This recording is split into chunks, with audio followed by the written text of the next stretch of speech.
Jerry, so this is Donald Trump's first budget. It's called a skinny budget because it's just a shortened version of what will come in May. There'll be a full budget request in May. Now, this is also just a request. So these are proposals that Trump is going to make that Congress will look at. So what we're seeing here, Trump proposes historic cuts across government to fund defense. Now, this is something we already knew that he said on his campaign trail he wanted to increase spending for the military and also defense. And this is one of the areas that will see an increase in spending under Trump's proposals.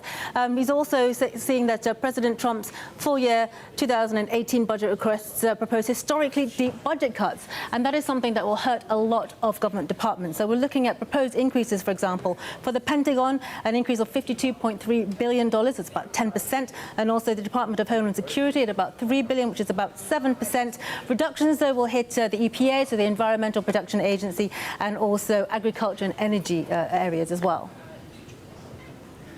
Right, Roz. So we have historic spending cuts there. Do we have any idea about how these proposals are actually going to affect the U.S. deficit?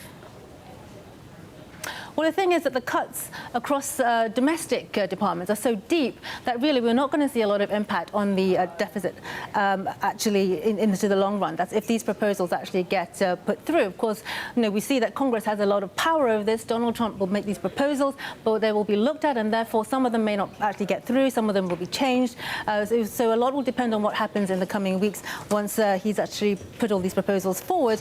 But we're going to see areas that some areas we don't know about yet until May, when we get the bigger budget. We won't see any detail on Trump's tax reform proposals, for example, and also entitlement spending issues and the forecast for economic growth. Those are yet to come. But what we are seeing, basically, is a big shake-up in the government priorities, and they are laid out here in what he's proposing for his first budget. Ross, it still looks like it's more of a political statement instead of a very detailed plan for spending and taxation. So what does this kind of tell you about where the Trump administration is headed? Well, essentially, he's going to try and follow through on what he promised in his campaign.